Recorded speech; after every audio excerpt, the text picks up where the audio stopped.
Hallelujah! সবাইকে জয় যিশু, ঈশ্বরের গৌরব। তো খুব সুন্দর লাগছে, খুব ভালো লাগছে। আমরা আজকেরও পিতার আশীর্বাদে আসতে পেরেছি, পিতার করুণাতে আসতে পেরেছি।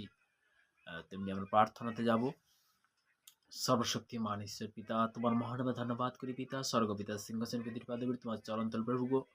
আজকে যে উপস্থিত হতে পেরেছি তোমাকে মহানামে ধন্যবাদ করি পিতাকে। আজকের দিনটা দেখার জন্য তোমাকে অসংখ্য ধন্যবাদ করি পিতা। পিতাকে সর্বদা পিতাকে যে সকল সন্তানরা ইউটিউব ফেসবুক দ্বারা রুটিন অনুসারে রোজ তারা আশীর্বাদে বাক্য আশীর্বাদে বার্তা তাদের মধ্যে যাবে, তাদের তুমি পরিচিত করো পিতাগো। তাদেরকে তুমি সুরক্ষিত রাখো পিতাগো। প্রভুকে সর্বদা পিতাগো 2026 সাল পিতাগো, আগামী সাল পিতাগো, তাদেরকে তুমি মহামা আশীর্বাদ করো পিতাগো। যারা বিশেষ করে দেশ বিদেশের মধ্যে কাজের মধ্যে কর্মজীবনের মধ্যে রয়েছে পিতাগো, তাদের জন্য প্রার্থনা তুমি সুখবর করো, তাদেরকে তুমি সুরক্ষিত রাখো পিতাগো। পিতাগো সর্বদা চলার পথে বলার পথে তুমি কন্ট্রোল করো, তুমি সেই পথ সেই রাস্তা দেখো প্রভু। প্রভু তোমার বাক্য বলেছে পিতাগো, আদিতে বাক্য ছিল, বাক্য দ্বারা সমস্ত কিছু তুমি সৃষ্টি করেছিল পিতাগো। সেই বাক্য অনুসারে তোমার কাছে চাহাত করছি প্রভু গো। বিশেষ করে পিতাগো গীত সংহিতা তার 112 অধ্যায় এক পদে বলছে পিতাগো, তোমরা সদর প্রশংসা করো ধন্য সেই জন যে শ্লোককে ভয় করে, যে তার আজ্ঞাতায় অতিমাত্র পদে তার বংশ পৃথিবীতে বিক্রমশীল হবে। তোমার আজ্ঞা অনুসারে পিতাগো জানো আমি চলছি পিতাগো। প্রত্যেকটা সন্তান যারা নতুন কি পুরনো যারা প্রত্যেকটা সন্তান তোমার আজ্ঞা অনুসারে চলতে পারে, তুমি আশীর্বাদে পরিণত করো প্রভু গো।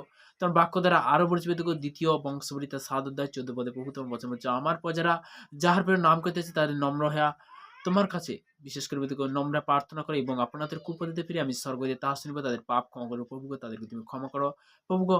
আমাকে তুমি ক্ষমা করো প্রভু গো। আমি না জানতে পাপ অনুসারে ব্যভিচার করেছি, তুমি মার্জনা করো প্রভু গো। এই প্রার্থনা মিষ্টিমের মহান যিশুর নাম থেকে চাইলাম, আমেন আমেন। হালেলুয়া! খুবই সুন্দর যে আজকের প্রভুর বাক্য দ্বারা আজকের প্রার্থনাতে আসতে পেরেছি। তো তেমনি আজকের বাক্যতে আমি যাব। তো গীত সংহিতা তার 11 অধ্যায় তার 4 পদে, সদাপ্রভু আপন পবিত্র মন্দিরে আছেন, সদাপ্রভু তাহার প্রশংসা সিংহাসনে স্বর্গে তাহার চক্ষু নিরীক্ষণ করিতেছে, তাহার চক্ষু পাতা মনুষ্য সন্তানদের পরীক্ষা করিয়াছে। হালেলুয়া! যে সদাপ্রভু কোথায় আছে? সদাপ্রভু আপন পবিত্র মন্দিরে আছেন। প্রত্যেকটা মানুষের ক্ষেত্রে, প্রত্যেকটা মানুষের ক্ষেত্রে বলতে কি তার আপন মন মন্দির ঈশ্বর আছে। তোর মনটা দিয়ে স্বচ্ছ করো, মনটা দিয়ে পবিত্র করো, মনটা দিয়ে সুন্দর করো। অবশ্যই বলতে পিতা সেখানে কি মহামা আশীর্বাদ করে, তাই না?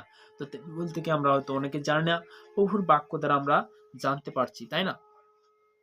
হালেলুয়া! হালেলুয়া! প্রভু স্তুতি হোক। Thank you Jesus name, praise the lord. তো আমরা ঈশ্বরের বচন অনুসারে যখন চলি, পিতার বাক্য অনুসারে যখন চলি, পিতা আমাদের কি করে? আশীর্বাদে পরিণত করে। Hallelujah! Hallelujah! Thank you Jesus name. দ্বিতীয় বিবরণ তার 28 অধ্যায় 1 পদে বলছে, আমি তোমাদেরকে ঘন্য যে সকল আজ্ঞাদেশ করিতেছি যত্নপূর্বক পালন করিবার জন্য, যদি তুমি আপন ঈশ্বর সদভাবে মনোযোগ সহকারে কর্ণপাত করো, তবে তোমার ঈশ্বর সদব পৃথিবীর সমস্ত জাতির উন্নত করবেন। তখন বলতে কি পৃথিবীর সমস্ত জাতির তোমাকে তখন কি উন্নত করবেন? যখন তুমি তার আজ্ঞা পালন করবে, যখন তুমি রুটিন অনুসারে আমরা সকাল দুপুর রাতের 3 টাইম যখন প্রভুর কাছে আসি, প্রভুর কাছে আরাধনাতে আসি, প্রভু আমাদেরকে তখনই মহামা আশীর্বাদ করে। Hallelujah! Thank you Jesus name, praise the lord. প্রভু স্তুতিও, প্রভু স্তুতিও। তো তেমনি বলতে কি মার্ক লিখিত সুসমাচার তার আমরা প্রভুর বচন দ্বারা মার্ক লিখিত সুসমাচার মার্ক লিখিত সুসমাচার তার 11 অধ্যায় 22 পদে বলছে, যিশু উত্তর করে তাহাদের ঈশ্বর বিশ্বাস রাখো, আমি তোমাদের সত্য কইছি যে পর্বতের উপরে সমুদ্রের পর, কিন্তু মনে মনে সন্দেহ না করে বিশ্বাস করে যে যা বলে তা করবে। যিশু নামতে সমস্ত ব্লাগ যদি আমি বাঁধি সমুদ্রে পড়ে, যিশু নাম তোর কোনো অধিকার নেই। যিশু নামতে বাক্য অনুসারে যখন অঙ্গীকার করবো তখন বলছি থাকতে পারে না, আউট যিশু নামতে। নেক্সট বাক্য আছে মার্ক লিখিত সুসমাচার 9 অধ্যায় 6 পদে প্রভুর বলেন, কারণ কি বলিতে হইবে তাহা তিনি বুঝিলেন না, কেননা তাহার অন্তর ভীত হইয়াছিল। পরে এখানে মেঘ উপস্থিত হইয়া তাহাদিগকে ছায়া করিল, আর সেই মেঘ হইতে এই বাণী হইল, ইনি আমার প্রিয় পুত্র, ইহার কথা শুনো। হালেলুয়া! যে কোনো সন্তান যদি প্রভুর কাছে নত হয়, তার একমাত্র পুত্র নাম ধরে যখন প্রার্থনা সে কিন্তু শুনে। হালেলুয়া! আমরা প্রার্থনাতে যাবো।